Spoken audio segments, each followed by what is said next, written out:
The morning my sister came to watch me apologize, she found my office empty, my security badge cut in half, and a sealed envelope waiting on my desk. She stood there smiling for exactly 3 seconds. Then our company's outside attorney came running down the hallway and shouted, "Who authorized the bank transfer?" That was when my father finally understood that suspending me had not protected my sister. It had removed the last person standing between her and a criminal investigation. My name is Nathan Cole. I was 34 years old, and for almost 12 years, I worked for Cole Commercial Builders, the construction company my father started in Dallas, with one pickup truck, a borrowed concrete mixer, and more confidence than money. By the time this happened, the company had grown into a regional contractor with more than 200 employees. We built hospitals, warehouses, schools, and distribution centers across Texas and Oklahoma. My father, Richard Cole, was still the chief executive officer. I was the vice president of operations, and my younger sister, Brianna, had recently been promoted to director of vendor relations. That title sounded harmless. It was not. Vendor relations controlled which subcontractors received work, which suppliers were approved, which emergency invoices were paid, and which change orders were pushed through when a project was already behind schedule. In other words, it was a department where one dishonest person could hide a lot of money. I did not hate my sister. That is important. I had protected her for most of our lives. When we were children, Brianna could break a lamp and cry until Dad blamed me for teasing her. She could forget a school project and somehow I would end up driving across town to bring it to her. When she dropped out of college after one semester, Dad said she simply needed time to discover herself. When I worked 60-hour weeks, he called it responsibility. When she arrived late, he called it creativity. The pattern followed us into adulthood. I earned my first job in the company by sweeping job sites during high school summers. Brianna entered the company at 28 with a private office, a company credit card, and a title that normally required 10 years of experience. Dad told me to help her, so I did. For the first 6 months, I reviewed every contract she touched. I fixed missing insurance certificates. I corrected vendor forms. I stopped duplicate payments. I apologized to angry project managers when she failed to return calls. Then I began noticing things I could not explain. Small things at first. A supplier invoice that had been approved 2 days before the materials arrived. A consulting fee attached to a subcontractor that did not provide consulting services. A rush payment for equipment that no one at the job site remembered ordering. Each time I asked Brianna about it, she acted insulted. "You always assume I'm incompetent," she said. "I assume paperwork should match reality," I replied. That answer made her furious. The real trouble started with a company called Red Mesa Safety Solutions. According to our system, Red Mesa provided emergency safety inspections for 3 of our largest projects. In 4 months, we had paid the company almost $240,000, but none of our project managers had met a Red Mesa inspector. There were no photographs, no field reports, no signed visitor logs, and no safety certifications attached to the invoices. I checked the vendor file. The address belonged to a rented mailbox in Plano. The phone number went directly to voicemail. The insurance certificate looked real, until I called the insurance agency listed at the bottom. They had never heard of Red Mesa. I printed everything and took it to our chief financial officer, Martin Webb. Martin had worked with my father for 20 years. He was careful, quiet, and deeply afraid of family conflict. He studied the documents for a long time. Then he said, "You need to talk to Richard. I am talking to you because this is a financial issue. It is also your sister. That does not make the invoices less fake." Martin rubbed his forehead. "Nathan, give me 1 day." I gave him 2. Nothing happened. On the 3rd day, I walked into my father's office and placed the file on his desk. He barely looked at it. "What is this?" he asked. "A vendor Brianna approved. The company may not exist." Dad leaned back in his chair. Behind him, the Dallas skyline glowed through the glass wall. He loved that view because it reminded everyone how far he had come. "Did you ask her?" he said. "And she told me I was trying to embarrass her." "Were you?" I stared at him. That question told me everything. "Dad, we paid them almost $250,000. He sighed. "You have always been hard on Brianna." "I am hard on numbers that do not add up. She is still learning. She is signing payments. You approved payments when you were younger than she is." "I had worked here for 9 years. His expression changed. "Not much. Just enough to warn me that facts were becoming disrespectful." He called Brianna into the office. She arrived 10 minutes later wearing a white blazer, carrying an iced coffee, and looking as if she had been invited to a celebration. Dad pushed the file toward her. "Nathan has concerns." Brianna opened the folder, glanced at the first page, and laughed. "Red Meso is a specialized vendor," she said. "They do confidential compliance checks." "Confidential from the project managers?" I asked. She ignored me and looked at Dad. "This is exactly what I told you. He watches everything I do. He wants me to fail. I want to know who performed the work. I do not owe you an explanation for every relationship I build. You owe the company documentation." Her eyes filled with tears so quickly that I almost admired the skill. She whispered to Dad. "He talks to me like I'm a criminal." I did not raise my voice. I did not insult her. I simply opened the folder to the insurance certificate. "This policy number belongs to a roofing company in Fort Worth." Dad's face tightened. For 1 second, I thought he finally understood. Then Brianna said, "One of my assistants must have uploaded the wrong file." "Which assistant?" She hesitated. That was the first crack I saw it. Dad did not. Instead, he stood and walked around the desk. "Nathan, you are suspended for 1 week." I thought I had misunderstood him. "Suspended. You will hand your active projects to Kevin. You will leave your laptop with information technology, and you will not contact employees or clients until we resolve this." "Resolve what?" "Your behavior." Brianna looked down, but I saw the smile she was trying to hide. Dad continued, "You will return tomorrow morning and apologize to your sister in front of the executive team. After that, we will discuss whether you can come back early." I looked at him. This was the man who had taught me that a company survived only when people told the truth, before a small problem became a disaster. Now the truth was sitting in a folder on his desk, and he was suspending the person who carried it in. "All right," I said. Dad seemed relieved. Brianna looked satisfied. Neither of them understood what I meant.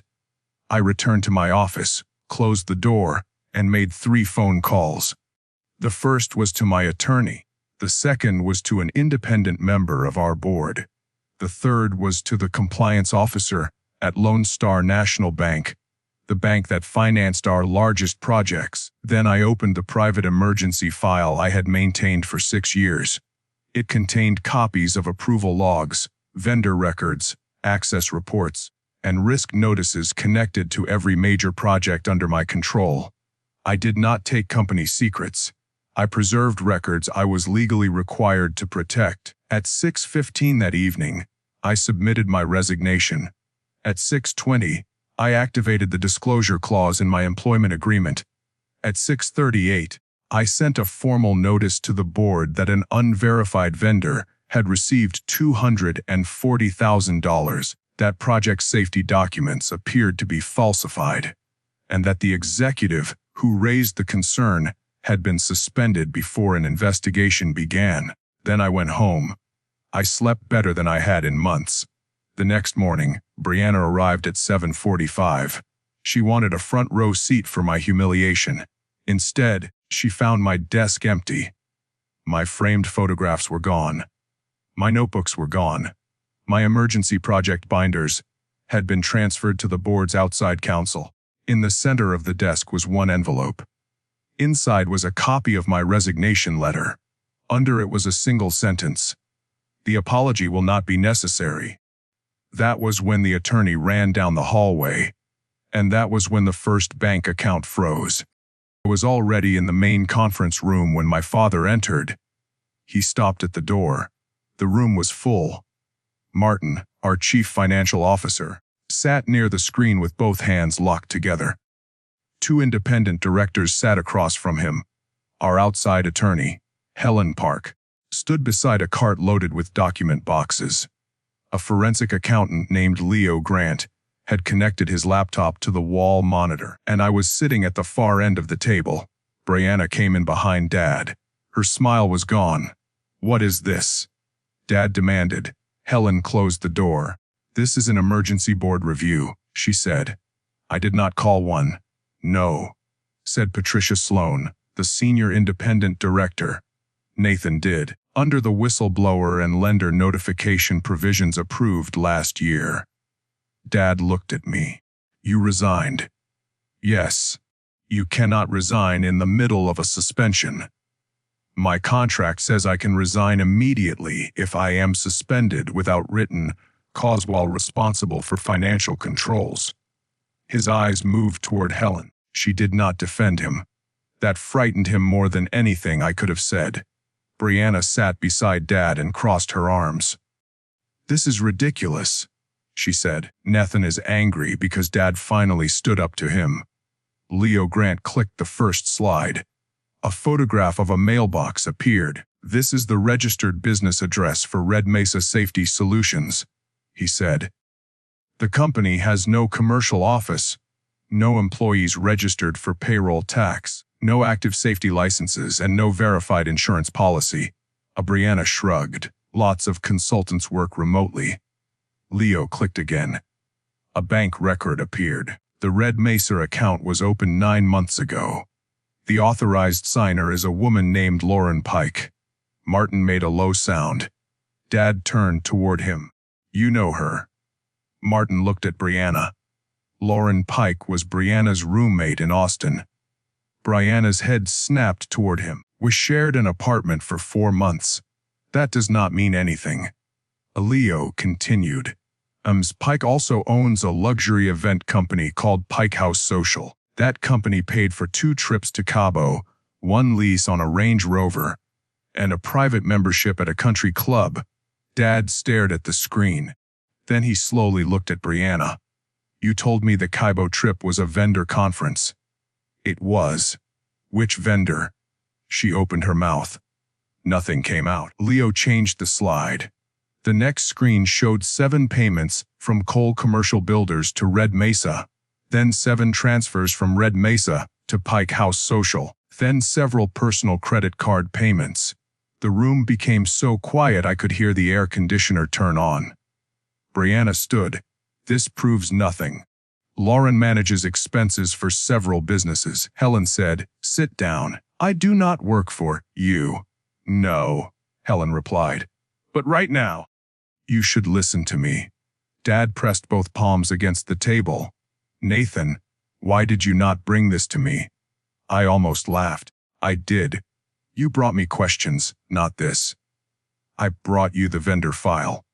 You suspended me before anyone investigated." His face reddened.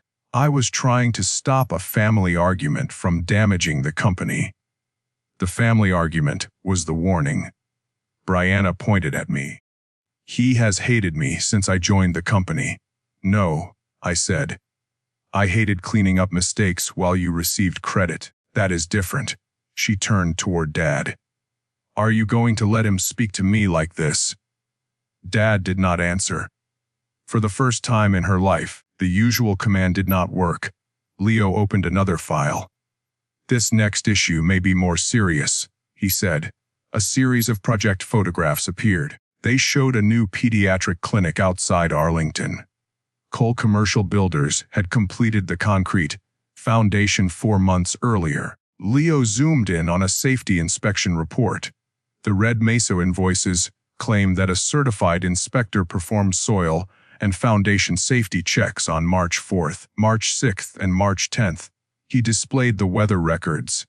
On March 4th, the site was closed because of flooding. On March 6th, the concrete had not been poured. On March 10th, the person whose certification number appears on the report was working in New Mexico. My father's face went pale. The clinic had opened 3 weeks earlier. If the reports were false, we could not prove the foundation had passed required inspections. That did not mean the building was unsafe, but it meant we had no trustworthy record saying it was safe. Dad looked at Martin. Call the engineering firm. Martin did not move. Now, Dad shouted. The bank has already requested an independent structural review. Dad turned toward Helen. You contacted the bank? Helen looked at me. Nathan's disclosure triggered the loan agreement. We were required to notify them. Brianna's voice became sharp. You had no right. I had a duty, I said. You are destroying Dad's company.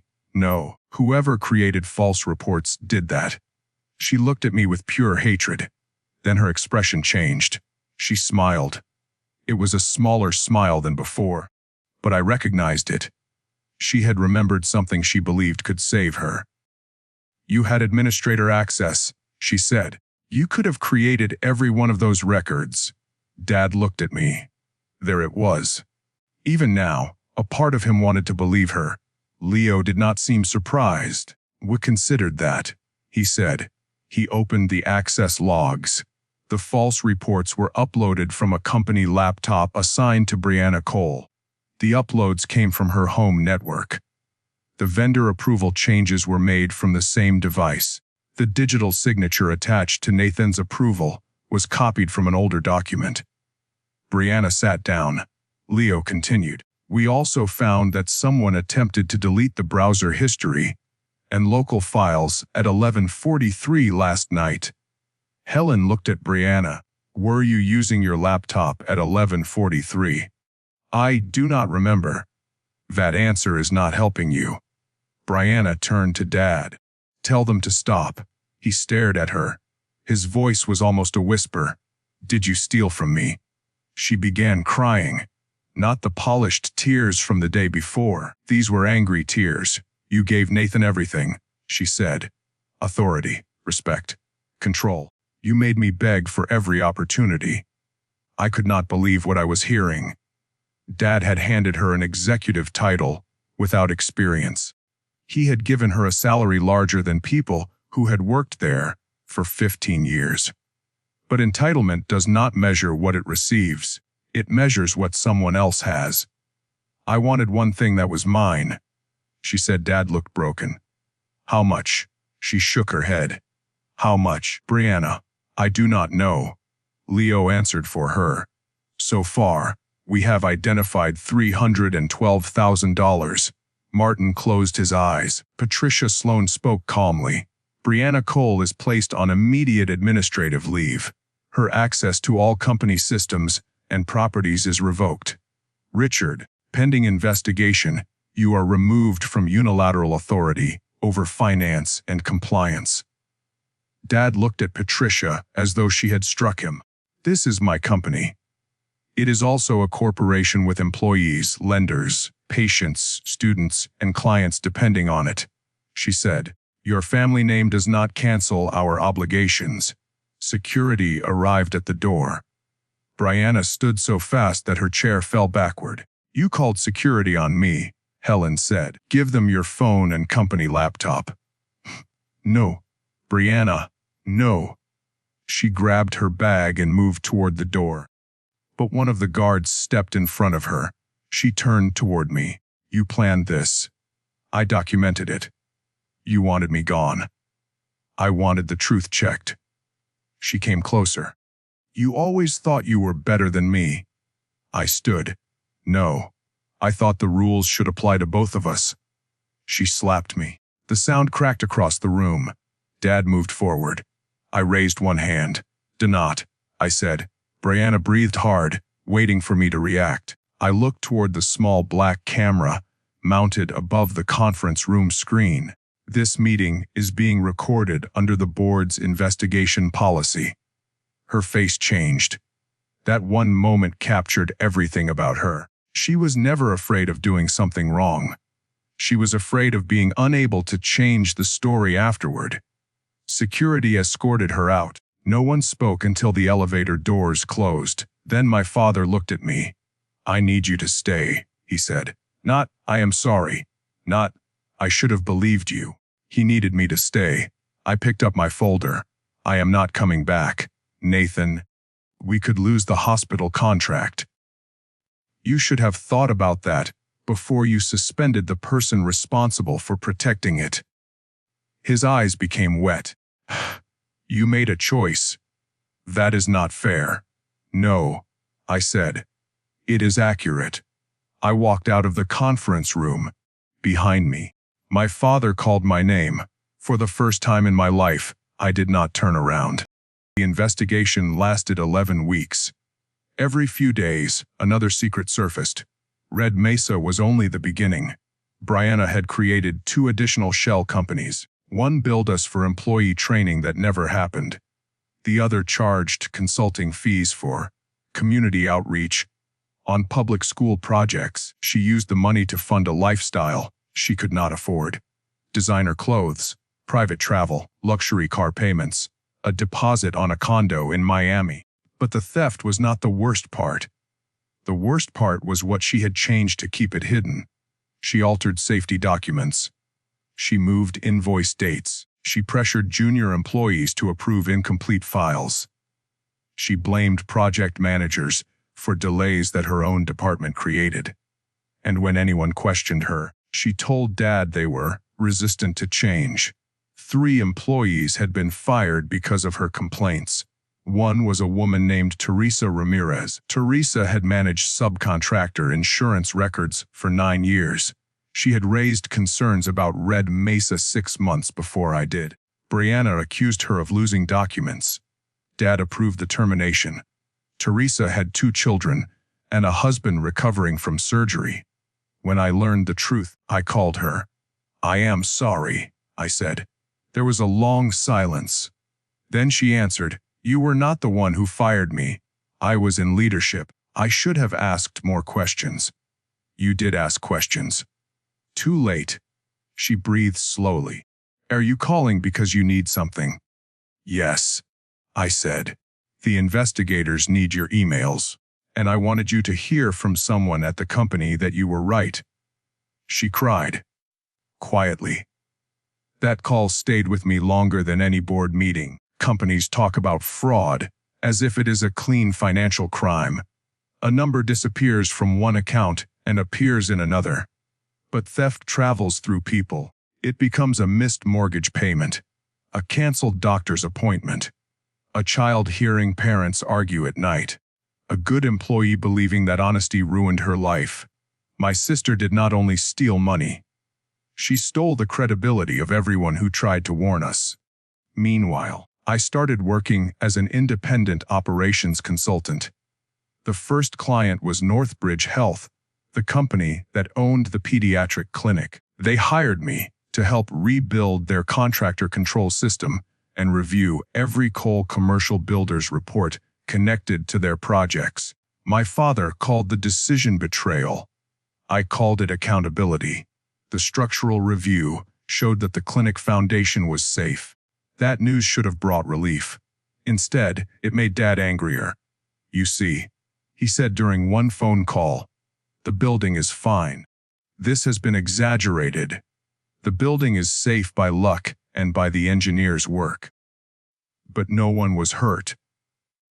That is not the standard. He went quiet. Then, he said the sentence I had heard my entire life. "You need to think about the family." I looked around my new office. It was small. 1 desk, 1 window, no company logo, no inherited title. And for the first time, no one could use family as a reason to demand my silence. "I am thinking about the family," I said. "I am thinking about every employee who trusted us." He hung up. 2 weeks later, federal agents searched Brianna's condo. Lauren Pike, her former roommate, began cooperating almost immediately. She provided messages, bank records, and voice notes. In one recording, Brianna laughed about my father. "Only checks the big contracts," she said. "Nathan checks details, but Dad will shut him down if I make it emotional." When Dad heard that recording, something inside him finally collapsed. He did not call me for 3 weeks. Then one evening, he arrived at my apartment without warning. He looked older. Not tired, older. He carried a cardboard box.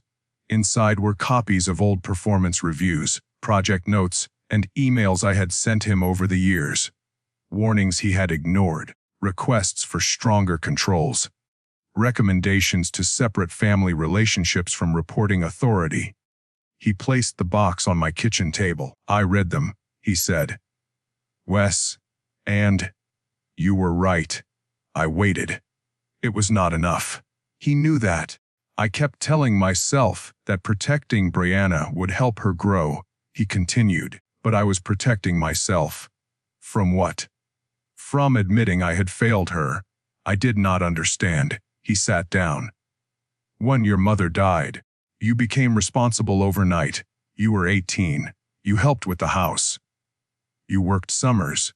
You never asked me to rescue you." His voice shook. "Brianna was 12. She cried every night. I promised myself she would never feel abandoned again. So you never let her face consequences." He nodded. I confused comfort with love. For years, I had imagined forcing my father to admit that. Now that he did, I felt no victory, only grief for how much damage a misunderstood promise could cause. "I am sorry," he said. This time, the apology was not connected to a request. He did not ask me to return. He did not ask me to forgive Brianna. He did not ask me to save the company. That made it real.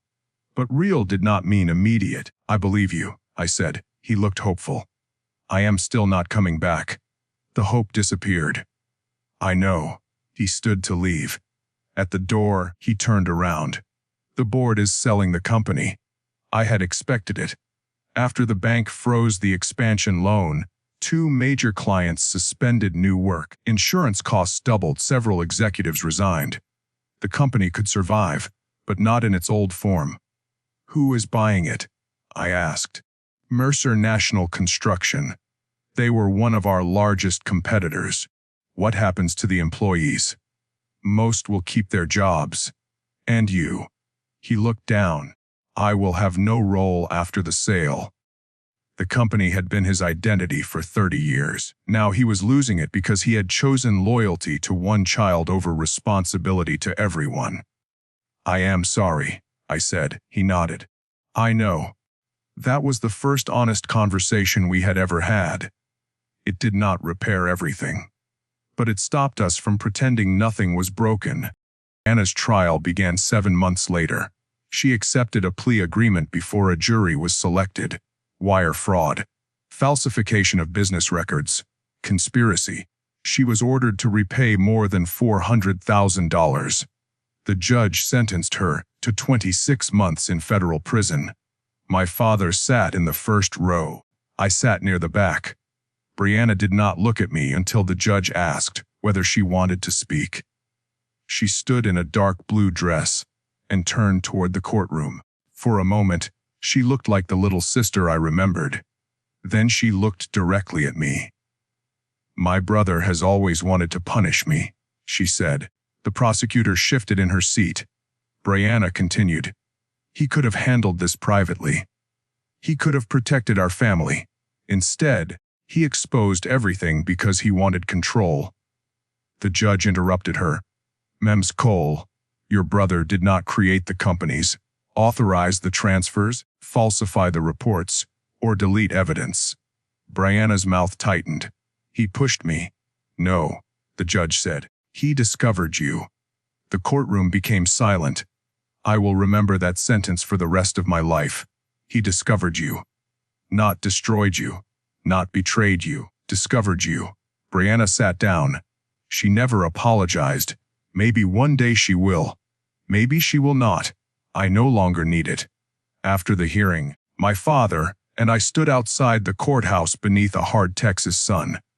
Reporters waited near the steps, but neither of us spoke to them. Dad looked at the traffic moving along the street. "I keep thinking about the day I suspended you," he said. "I do too. When you said, 'all right,' I thought you had finally accepted that I was in charge." I almost smiled. I had accepted something. What? That I could not keep saving a company from the person who owned it. He closed his eyes. "No," I said. "It is accurate." He gave a small, sad laugh. The sale of Cole Commercial Builders was completed 2 weeks later. The new owners kept most of the field teams and project staff. They rehired Teresa Ramirez with back pay and promoted her to compliance manager. Martin retired. Patricia Sloan joined the new company's oversight committee. My father moved out of the executive office and into a quiet house near a lake outside Austin. As for me, Northbridge Health expanded my consulting contract. Within a year, I had 12 employees and clients in 4 states. I named the firm Clearline Operations. Our first rule was simple. No employee could approve a vendor they had personally recruited without a second independent review. Our second rule was even simpler. No last name could override a control. On the anniversary of my resignation, a package arrived at my office. Inside was the old brass nameplate from my desk at Cole Commercial Builders. Nathan Quell, Vice Presidiof Operations. My father had written a note. "You carried more than I ever admitted. I am sorry I taught you that love meant carrying it silently." I read the note twice. Then I placed the nameplate in a drawer, not on the wall. I did not need a reminder of the title. I needed the reminder of the lesson. For years, I believed strength meant staying calm while people used me. I believed loyalty meant solving problems no one else wanted to face. I believed family meant forgiving the same harm again and again. I was wrong. Strength is not how much disrespect you can survive. Loyalty is not silence. And family is not a word people get to use when they want protection from consequences. The morning my sister came to watch me apologize, she thought my empty office meant I had lost. She was wrong. I had not walked away from my future. I had walked away from the role they created for me. The useful son. The silent brother. The man who cleaned up every disaster and accepted none of the credit. My father suspended me because I refused to apologize for telling the truth. So I gave him the only answer that finally set me free. "All right." And then I let the truth finish the conversation.